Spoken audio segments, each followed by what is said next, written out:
So here we are. I was saying before in my introductory remarks that in dealing with multilateralism, we need to make it effective. We need to feel all the involved stakeholders, be it governments or civil society or firms or ONGs, etc., sort of develop a feeling of participating in a joint governance enterprise.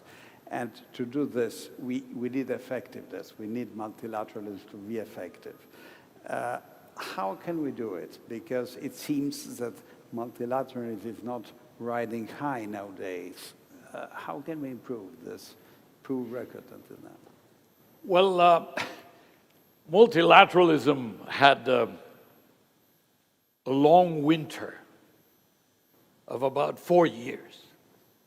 So I leave to you to imagine why.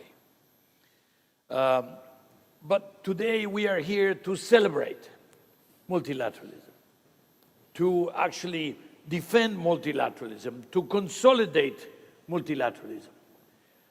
We are here to confirm both individually but also collectively that multilateralism is not the best way to go, but in many cases is the only way to go. That this is, I mean, think about the issues we're talking about. There are global issues. We've been talking about these global issues, this afternoon and in the meetings before. Trade, investment. We're talking about migration. We're talking about climate change, biodiversity, etc. We're talking about the digital revolution. We're talking about how to tax the digital economy, but we're also talking about how to tax punto, how to tax, transparency of taxation. Now, we're talking about information or disinformation that we feed our people, that we feed our society. And we're talking about how do we deal with pandemics? And, of course, the subsequent recovery that has to follow. So those are absolutely global issues. How do you deal with global issues if not globally?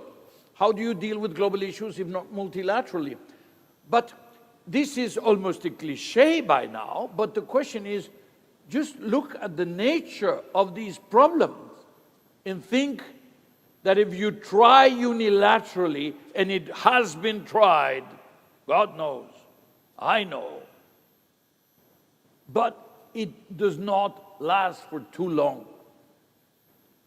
It can hold for, the short period, but it does not hold for the medium and the long term. So basically, just think about how we approached the pandemic. We approached it in absolutely the wrong way. How not to approach. Initially, everybody was hoarding, everybody wanted all the masks, everybody wanted all the tests, everybody wanted all the vaccines, and everybody was trying to get them. And today, even today, as has been mentioned, you have billions and billions and billions of vaccines, and still 2% in many countries in terms of vaccination. So it was really the wrong way. It produced chaos.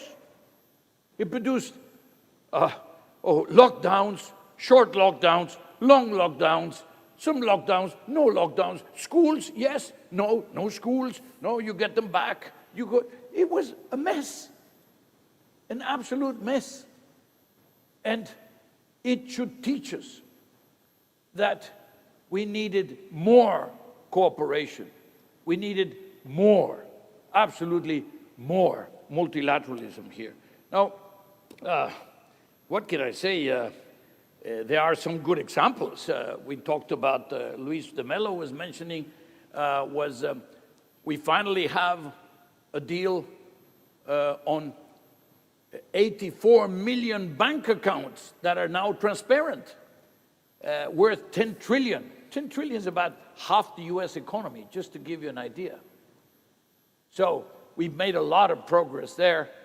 We've also made a lot of progress very recently on the deal that we struck in order to get on the digital taxation, on the minimum tax. These are big game changers. How were they achieved? They were achieved by 4 years of very hard multilateral work. And it would not have happened without that. So let me just say, Paolo Magri, let me quote him, because he's one, with Mario Monti, he's one of our guests, of our hosts today. He wrote, "People, planet, prosperity. Finding the right balance between the three of them will be tricky." Well, I have to say I totally agree, but only by going multilateral will be able to achieve that balance. If I may, I also agree, and this is why the Italian trail dedicated to people, planet, and prosperity, the center point of its works. Both at national but also at international level, we have this big dilemma to solve. That is, how to balance legitimacy, and so representation, and efficacy. It's the drama that you run into whenever we speak about formats. Well, people usually are not seduced by the notion of format, but under this technical word, format, this implies exactly this. That is, how many people around the table to be enough representative for the problem we are aiming to resolve, but at the same time, what is the right format to be effective? Take something like a COP. A COP usually is 150 more or less countries around the table. How this can be effective in managing world governance? Well, you have a very good example with the G20, which Italy is now chairing, and which you have been very competently chairing yourself. I was a founder of the G20. It was Hans Eichel and then Paul Martin, who were finance ministers of, respectively, of Germany and Canada. And a group of us were invited. One secret is that there was only 19 countries. You can always count on the European Union then joining everything, you know. So they all became, but we were only 19 because we could never decide on whether Nigeria or Egypt or whatever. So we didn't, and that's it with 19. So it was a G20 made of 19 plus the European Union. But then what happened? Then we had a crisis, you know. We had a crisis of 2008, 2009, and everybody started looking, and they say, well, what do we have? They say, well, we have the G20. Okay, let's elevate that to leaders level. Now, something we had wanted to do with the G20 and the finance ministers. Why? Because when Paul Martin became Prime Minister of Canada, we said, this is our opportunity, you know. We will now elevate this to Prime Minister's level, to leaders level. We did not get to first base.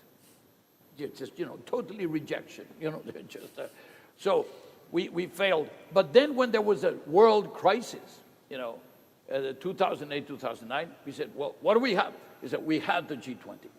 We did not have to choose countries anymore because it was there.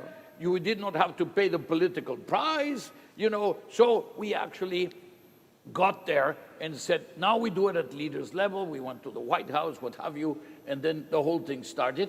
And, you know, well, you are a good witness.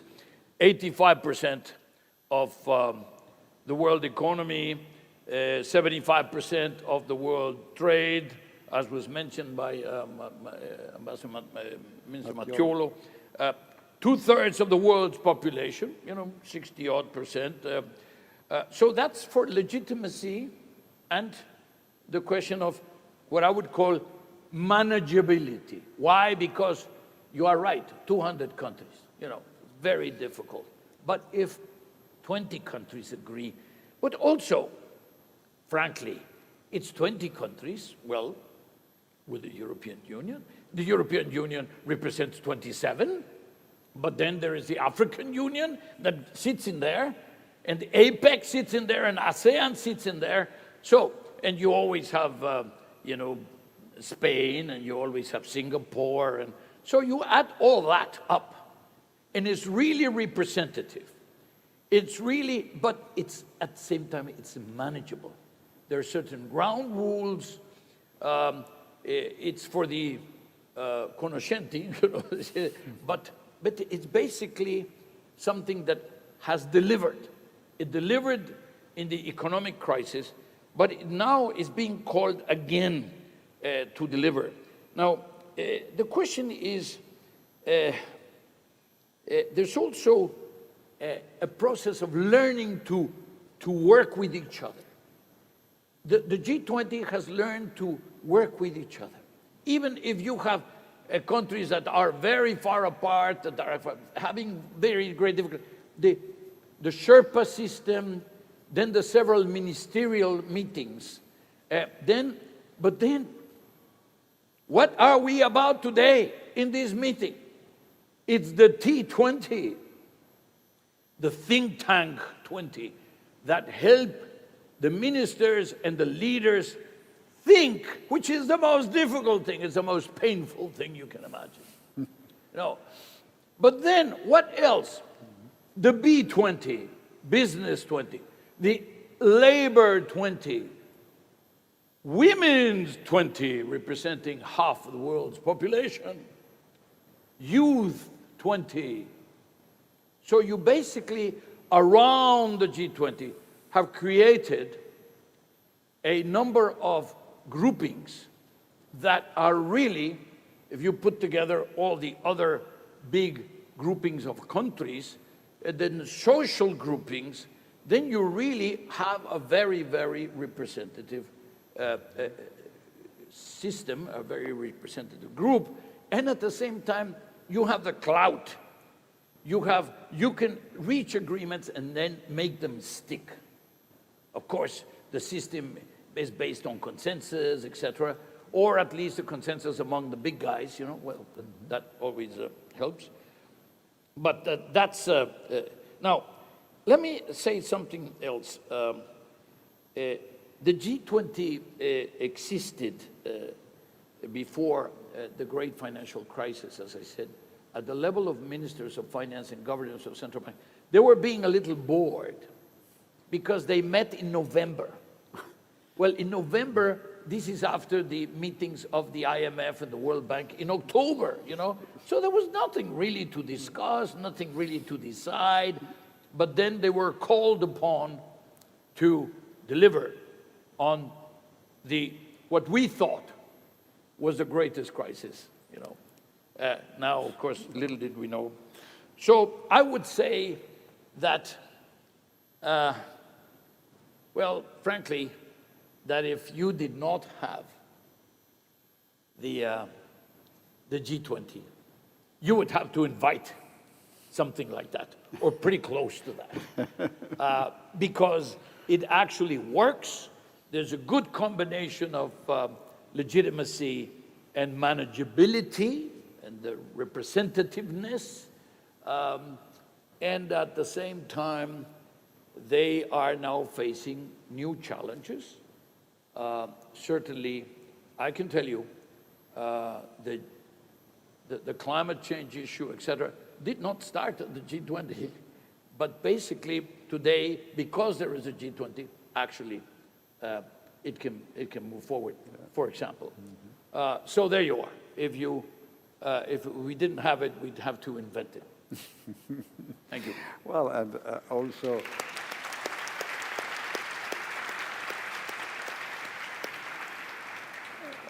By the way, the Italian chair, of course, under the pressure of events, had also to invent a further dimension, which is a little bit tricky for the G20, which is the political dimension, because we are now holding a special G20 about Afghanistan and the Afghan crisis, which is not evident, was not evident, is not evident at all. So we will see. Just because foreign ministers used not to meet. Absolutely. Not And in a G20 this format. is the Yes. this is the province of foreign ministers. Exactly. And appropriately, they decided to meet. Absolutely. So they brought in the political side. And now it's the attention of the leaders themselves. So Yes. it's quite an interesting development, I must say. Yep. Just a final quick question. Angel, what's your legacy? Who? That's take me about 3 days. Very, very condensed. No, basically, I would say putting people first. And that is, it sounds, again, like a conventional wisdom. But it was about, the OECD was about growth, was about productivity. We then found out that, of course, especially after the crisis in 2008, 2009, that we were hoping for the recovery, but we left too many people outside the wagons, The train left the station, and there were so many people outside. We had to take care of the people first. The, growth, productivity growth was not going to take care of the more vulnerable. We needed special education, health, skills, upskilling, reskilling, We needed social protection. We needed social protection systems in order to bring with us, together with the growth, together with the recovery, to bring with us all those people that had been left behind. Now, the problem is, little did we know. I spent, as you mentioned, 15 years at the OECD until a few months ago. And of course, in the beginning of my mandate, there was the 2008-2009 crisis, and then in the end, there was a pandemic. Now, I can tell you, Giampiero, I was not responsible for either, but I had to manage.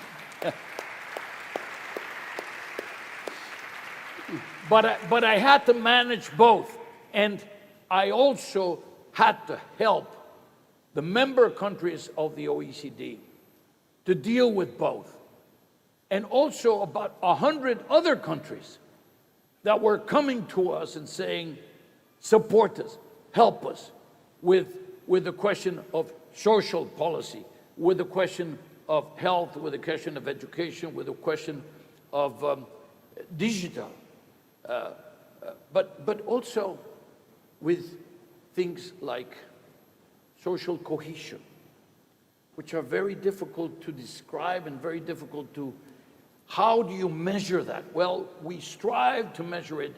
We strive to make all sorts of rankings, all sorts, to put, people, planet, prosperity. People, planet, prosperity. And to make sure that they wouldn't forget people, planet, prosperity. Thank you. Angel Gurrìa, thank you so much for your competence, but also for your passion. Thank you. Thank you so much.